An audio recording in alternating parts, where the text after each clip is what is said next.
بے نمازی ماں باپ کے لیے دعائیں مغفرت اور ان کا جنازہ پڑھنا کرنا چاہیے، کیوں نہیں، نماز بھی پڑھیں، جنازے بھی پڑھیں، دعائیں مغفرت بھی کریں۔ اسی طرح کوئی عام آدمی ہو، مطلب ماں باپ نہیں ہے گھر پہ، اہل و عیال نہیں ہے، کوئی دوسرا کوئی کلمہ گو مشرک ہے یا اس حوالے سے کریں، دعا سب کے لیے کریں جو کافر نہیں ہے، جنازہ بھی پڑھیں، اس میں کوئی جنازہ بھی پڑھیں۔ البتہ جو نٹوریس لوگ ہیں، کوئی شرابی مرتا ہے، کوئی بدماش مرتا ہے، تو نیک لوگ اس کا جنازہ نہیں پڑھیں گے۔ نبی صلی اللہ علیہ وآلہ وسلم نے خودکشی والے کا جنازہ نہیں پڑھا، صحابہ کو روکا نہیں ہے۔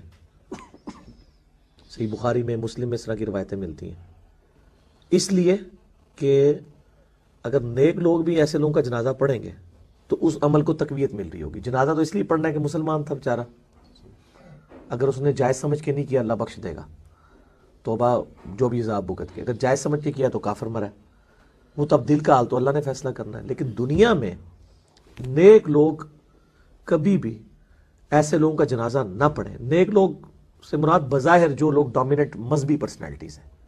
یہاں کیا ہوتا ہے، کوئی جوان بچہ خودکشی کر لیتا ہے، کوئی عشق مشوقی کے چکر میں زہر کی گولیاں جوان بچی کھا لیتی ہے، اس کا جنازہ سب سے بڑا ہوتا ہے، بڑا نیکی دے کام کر کے میں۔ حالانکہ دیندار لوگوں کو ایسے لوگوں کا جنازہ نہیں پڑھنا چاہیے تاکہ عبرت ہو۔ اور میں تو کوشش کرتا ہوں، میں نیکی کا تو نہیں دعویٰ کرتا چونکہ میں ایک ریلیجس لیڈرشپ کے اوپر ہوں، میں ایسے لوگوں کے جنازے نہیں پڑھتا ہوں جو دنیاوی طور کے اوپر یعنی نٹوریس مشہور ہوں، نہیں پڑھتا۔ ہمارے اپنا ایک درس میں لڑکا آتا تھا، بریلوی مکتب فکر سے تھا، 18-20 سال کی عمر میں اس نے وہ تیزاب پی کے خودکشی کر لی، بہت بڑا جنازہ ہوا، یعنی جیلم کی ہسٹری میں شاید ہی اتنے بڑے جنازے ہوئے ہوں۔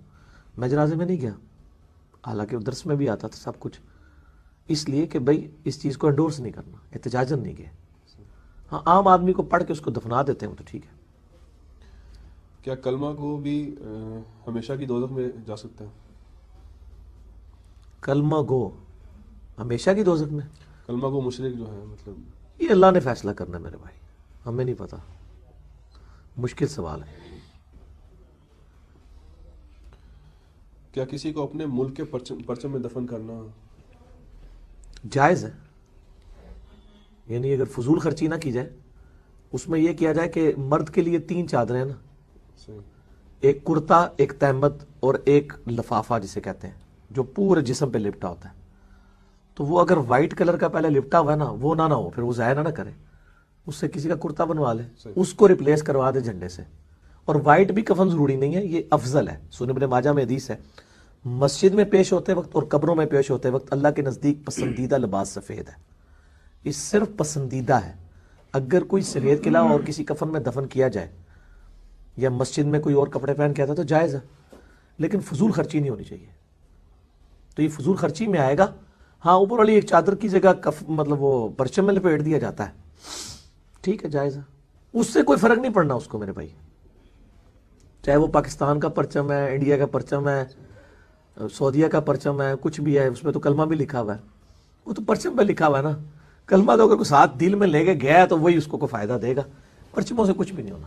تو میت کے اوپر یہ جو چادر ڈال دی جاتی ہے جس پہ وہ کچھ آیات لکھی ہوتی ہیں، آیت الکرسی وغیرہ لکھی ہوتی ہے، مرنے کے بعد جب اس کو غلط دیا ہے، جاتا ہے، غلط ہے، پھول وغیرہ ڈالنا ہے، اس والے سے غلط ہے، وہ بھی غلط ہے۔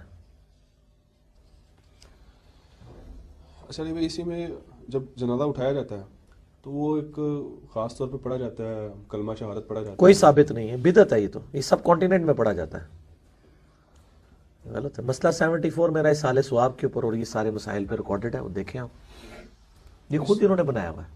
اس میں ایک بھائی بتا رہے تھے کہ شاید اس کا کوئی رخ، کس رخ لے کے جانا چاہیے، اس میں بھی کوئی اختلاف ہے ان کا، دیوبند کا اور اہل حدیث والوں کا، اچھا، کہ وہ کوئی مطلب سر کی طرف سے لے کے جانا نہیں چاہیے، نہیں، لے کے جانے میں اختلاف نہیں ہے، وہ مطلب دفنانے کے اعتبار سے وہ یہ چھوٹی چھوٹی چیزوں کو نہیں بنانا چاہیے کوئی مسئلہ۔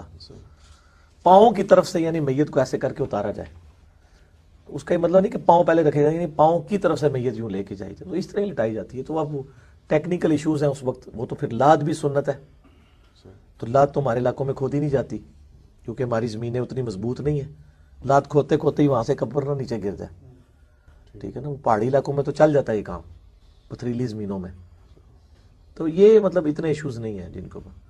میرے بھائی جو مر گیا اس کو بس عزت سے دفنا دیں، اللہ تعالیٰ اس کو جنت کے باغوں میں سے ایک باغ دے گا یا دوزخ کے گڑھوں میں سے ایک گڑھا. آپ کے کرنے سے کچھ بھی نہیں ہونا، سیدھی سی بات ہے. وہ جی میری ماں کی قبر کا نشان مٹ گیا، میرے باپ کی قبر، دین واٹ یار. ہزاروں بھی آئے ان کی نشان قبروں کے مٹ گئے ہیں، کوئی جانتا بھی نہیں، ہمیں تو نام بھی نہیں پتا 25 کے علاوہ کسی کے. تو کیا وہ نبی ناکام ہو گئے دنیا میں؟ ان سے زیادہ تو کامیاب کوئی نہیں تھا نا.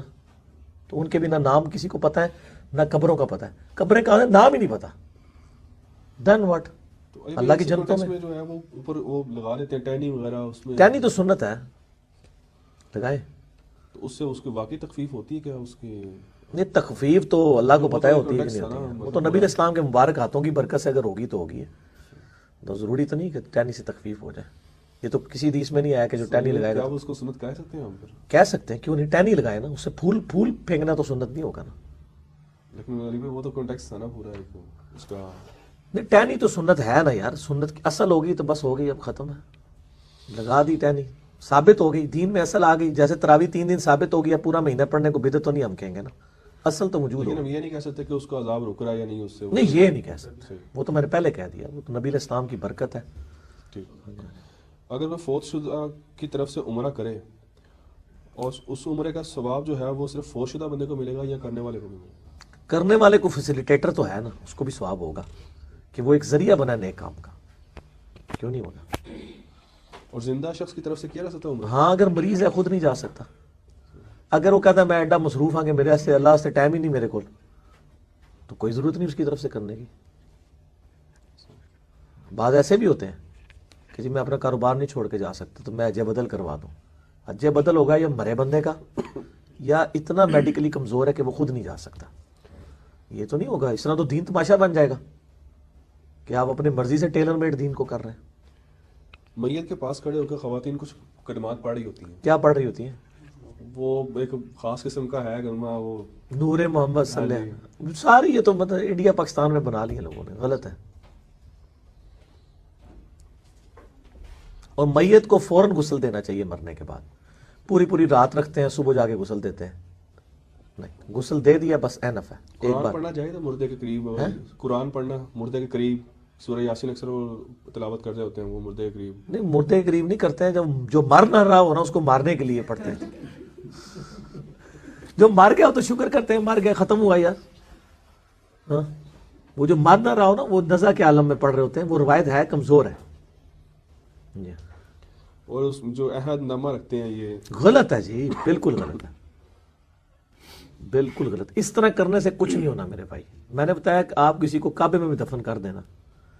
اب یہ بقیہ غرقت مدینہ شریف کا قبرستان ہے اور آپ فرمایا میں اہل مدینہ کی شفاعت کروں گا. عبداللہ ابن ابی بھی وہاں پہ دفن ہے، صحابہ بھی وہاں پہ دفن ہے. تو کیا عبداللہ ابن ابی کی شفاعت ہو جائے گی؟ اپنے مال کے مطابق انسان اٹھایا جائے گا. اسلام میں تو بت پرستی ہے ہی نہیں، شخصیت پرستی ہے ہی نہیں ہے. اسلام میں تو میرے بھائی جو محنت کرے گا اس کا وہ پھل پائے گا. اس میں عوام الناس کو تھوڑا سا گائیڈ کریں کس طرح اصلاح کی جا سکتی ہے اپنے بھائیوں کی، کس طرح سے ہم اصلاح کریں. کس مسئلے میں؟ اسی مسئلے میں چاند کے حوالے سے جس طرح میں نے بھی آپ کو بتایا ہے. تو بتا رہے ہیں نا، یہی اصلاح ہے. لوگوں سے شیئر کرائیں ویڈیوز کو،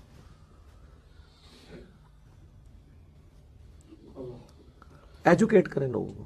لوگ یہ بھی کہتے ہیں کہ شیطان جو ہے نا وہ بندے کو قبر میں بہکاتا ہے. منکر نکیر جو ہوتے ہیں وہ شیطان سے کہتا ہے میں تیرا رب ہوں. اس والے سے وہ بالکل یہ ساری صوفیاء کی بنائی ہوئی جعلی باتیں. باقاعدہ کتاب الجنائز چیپٹر بخاری مسلم میں موجود ہیں. اس میں قبر کے سوالات کا ذکر ہے. بڑا اچھا موقع تھا کہ آپ علیہ السلام بتا دیتے. اس میں تو بتایا جو استقامت والا ہے وہ جواب دے لے گا. قبر کے 4 سوال اور میرا قریب دیکھ لیں، اور جو نہیں دے سکے گا اس کے اوپر عذاب شروع ہو جائے گا. اس میں کہیں نہیں آیا. تو بہت چھوٹی بات ہے. احمد بریلوی صاحب نے سے پوچھا گیا تقلید کیوں ضروری ہے. اب ان کو پتا تھا کتاب و سنت میں اس کی میں دلائل کیا دوں. انہوں نے کہا جی اس لیے ضروری ہے کہ ایک امام مالک کا مقلد تھا، وہ مر گیا تو امام مالک قبر میں پہنچ گئے. ٹھیک ہے، تو اور امام مالک نے اس کو سوالوں کے جواب بتا دیے. استغفر اللہ توب الیہ. یعنی آپ اتنے بڑے بڑے کلیم کر رہے ہیں. یہ ویڈیو فلم کس نے دیکھی ہے؟ یہ تو آپ علیہ السلام نے یعنی باقی لوگوں کے بارے میں نے یہ باتیں کی ہیں. چیز ہے کہ آپ مطلب اس طریقے سے لوگوں کو ترغیب دلا رہے ہیں. اے مرن دو انہوں پتہ لگ جائے گا، بلکہ لگ پتہ جائے گا. یہ سب کچھ ڈکوسلا، جھوٹ، اور جس کا آوائیاں اڑ جائیں گی. ہم تو ابھی چیخ رہے ہیں نا، گلا بھی بیٹھ گیا چیخ چیخ کے. نہیں سمجھ آ رہی نا، جس کو سمجھ آ رہی ہے وہ اپنی اصلاح خود کر رہا ہے. لیکن میں آپ کو بتاؤں دنیاوی معاملات میں کوئی کسی بزرگ کی کوئی بات مشورہ ماننے کے لیے تیار نہیں ہوتا. کہ اس کو کیا ہے یار بچے APS تو کٹاؤ پرائمری سکول ہے ٹاٹا لا اتوں ہی سارے پڑھ کے ایڈے وڈے وڈے افسر بنے نے وہ فلانا جہاں ایڈا وڈا افسر بن گیا اتوں پڑھے ہے وہ کہیں گے بابا جی تھی تمہیں نہیں نا چیزوں کا پتا لیکن دین کے مسئلے میں جو کچھ بتاتے جائیں آپ کرتے جا رہے ہیں.